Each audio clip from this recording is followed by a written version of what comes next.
श्री स्वामी समर्थ. स्वामी महाराज तुमच्या सर्व चांगल्या इच्छा पूर्ण करो ही स्वामींच्या चरणी प्रार्थना करते आणि आजच्या व्हिडिओला सुरुवात करते. पण त्या अगोदर चॅनलवरती नवीन असाल तर सबस्क्राईब करा आणि शेजारील बेल आयकॉनलाही प्रेस करा, म्हणजे माझे सर्व नवीन व्हिडिओचं नोटिफिकेशन तुम्हाला मिळेल आणि तुम्ही एक पण व्हिडिओ मिस करणार नाही.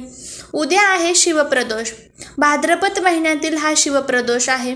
भाद्रपद महिना हा पूर्णपणे गणपती बाप्पांसाठी समर्पित असतो आणि शिवप्रदोष हे जे व्रत असतं तर ते शंकर भगवानांचं व्रत असतं. आणि पितृपक्षामध्ये भाद्रपद महिन्यामध्ये हा जो शिवप्रदोष आहे तर तो आलेला आहे. तर ह्या शिवप्रदोषचं महत्त्व तुम्हाला सांगावं तेवढंच कमी आहे, कारण जेवढं महत्त्व ह्या शिवप्रदोषचं आहे तर तेवढंच महत्त्व आपल्या मुलांसाठी आपण जर हा उपाय केला तर त्यासाठी आहे.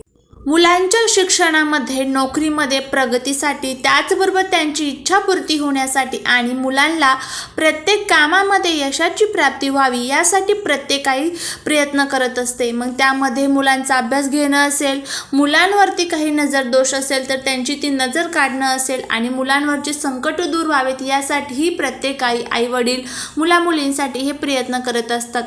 मुलांच्या कुंडलीमध्ये असे काही ग्रह असतात, असे काही दोष असतात, तर त्यामुळे काय होतं की मुलांची प्रगती थांबते. कधी कधी मुलांना नजर दोषेचा सुद्धा त्रास होतो आणि मुलांची प्रगती थांबते. मग ती अभ्यासातली प्रगती असेल, नोकरीतली प्रगती असेल किंवा मग त्यांची कोणत्याही क्षेत्रातली प्रगती असेल आणि त्याचबरोबर त्यांची इच्छापूर्तीसुद्धा होत नाही. अनेक संकटे त्यांच्या जीवनात येत राहतात. त्यांची इच्छापूर्ती होण्यासाठी ते भरपूर प्रयत्न करत असतात. मग ती इच्छा त्यांची नोकरीसाठी असेल, प्रमोशनसाठी असेल किंवा मग त्यांच्या अवतीभोवतीच्या काही बाधा असतात तर त्या बाधा दूर करण्यासाठी ते भरपूर प्रयत्न करत असतात. पण तरीही पाहिजे त्या प्रमाणामध्ये यशाची प्राप्ती होत नाही. तुम्हाला माहितीच असेल की शिवप्रदोष हे जे व्रत असतं भगवान शिवशंकरांसाठी समर्पित असतं.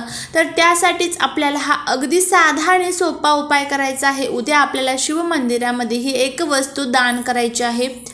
तुम्हाला माहितीच असेल की दानाला, स्नानाला किती महत्त्व असतं. आपण जर 1 रुपया दान केलं तर आपल्याला भगवान परमेश्वर, आपला जे काही गुरु असेल तर ते करोडोनी आणि लाखोनी परत करत असतात. आता तुम्ही विचार करा, ज्या वेळेस आपण भगवान शिवशंकरांच्या मंदिरामध्ये आपल्या मुलांसाठी ही वस्तू दान करणार आहोत तर त्यावेळेस तुम्ही विचार करा की आपल्या मुलांना काय भेटणार आहे आणि कोणत्या परिस्थितीमध्ये भेटणार आहे, किती भेटणार आहे याची कल्पनासुद्धा आपण करू शकत नाही, कारण इतकं महत्त्व दानाला आहे.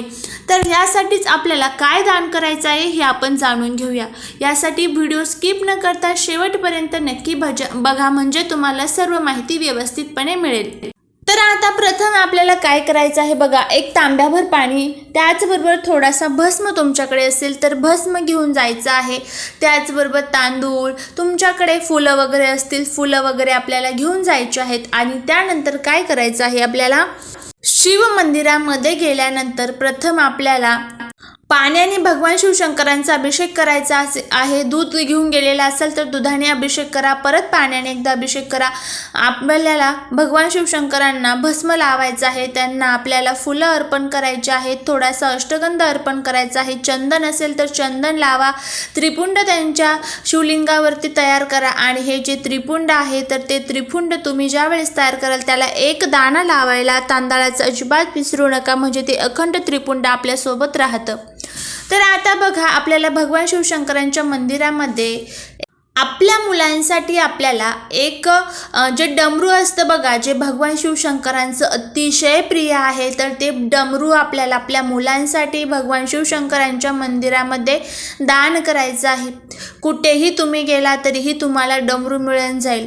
कोणत्याही साईजचं चालेल, अगदी छोटं, यथाशक्ती तुम्हाला जमेल तेवढं त्या साईजचं तुम्ही डमरू दान केलं तरीही चालेल. अगदी साधा आणि सोपा उपाय आहे. हा उपाय आपल्याला आवर्जून करायचा आहे. काहीही संकटे असू दे, काही दुःख असू द्या, काही दोष असू द्या, बाधा असू द्या, तर हे जे बाधा आहेत, दोष आहेत तर ते दूर होण्यासाठी मदत होईल. तर तुम्हाला आता समजलेच असेल की आपल्याला आपल्या मुलांसाठी भगवान शिवशंकरांच्या मंदिरामध्ये काय दान करायचं आहे. तर आपल्याला डमरू दान करायचं आहे. त्यांचं जे त्रिशूल असतं तर ते त्रिशूल जवळ आपल्याला एक डमरू तिथे लावायचं आहे. कोणत्याही साईजचं असेल तरीही चालेल. तिथे गेल्यानंतर प्रथम ते डमरू आपल्याला वाजवायचा आहे आणि त्यानंतर भगवान शिवशंकरांना तुमच्या मुलांच्या संबंधित तुम्हाला ज्या काही अडचणी येत आहेत तर त्या त्यांना सांगायच्या आहेत आणि त्यानंतर हे डमरू त्यांना सांगायचं आहे की मी माझ्या मुलांसाठी तुम्हाला दान करत आहे, माझ्या मुलांवरती तुमचा कृपा आशीर्वाद असू द्या, माझ्या मुलांवरती तुमचा वरदहस्त असू द्या, अशी त्यांना आपल्याला प्रार्थना करायची आहे. उद्या कितीही दुःख असू द्या तुमच्या मुलांच्या जीवनामध्ये, हे दुःख जर तुम्हाला असं वाटत असेल की उद्याची त्यांची दुःख दूर व्हावेत तर आज हा उपाय आवर्जून करून बघा.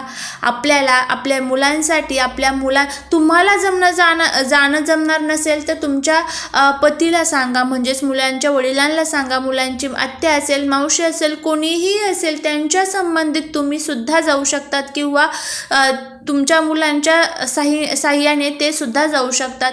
फक्त मुलाचं नाव वगैरे, मुलाचं गोत्र वगैरे त्यांना मग सांगायला सांगा की अशा अशा प्रकारचा माझा भाचा आहे, माझी मुलगी आहे किंवा अशा प्रकारचं माझी बहीण आहे. तर अशा प्रकारे तुम्हाला तुमचं गोत्र, तुम्हाला तुमचं नाव, तुमच्या मुलाचं नाव, तुमच्या मुलीचं नाव आपल्याला भगवान शिवशंकरांना सांगायचं आहे आणि त्याचबरोबर आपल्याला हे डमरू तिथे दान करायचं आहे.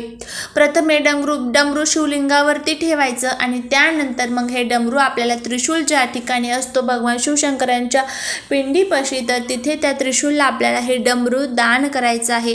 कितीही संकट असू द्या मुलांच्या जीवनामध्ये, तुम्हाला लगेच फरक जाणवेल की त्यांच्या अभ्यासामध्ये खूप प्रगती झालेली आहे, त्यांच्या नोकरीमध्ये खूप प्रगती झालेली आहे, प्रत्येक कामामध्ये त्यांना यशाची प्राप्ती मिळालेली आहे, त्याचबरोबर त्यांची इच्छापूर्ती सुद्धा होत आहे. तर हा जो प्रदोष आहे खूप महत्त्वाचा प्रदोष आहे. हा उपाय करायला अजिबात विसरू नका. कितीही संकट असले तरीही ते दूर होतील. झालेली सेवा महाराजांच्या चरणी अर्पण करते. व्हिडिओ जर आवडला असेल तर लाईक, शेअर आणि सबस्क्राईब करायला अजिबात विसरू नका. श्री स्वामी समर्थ.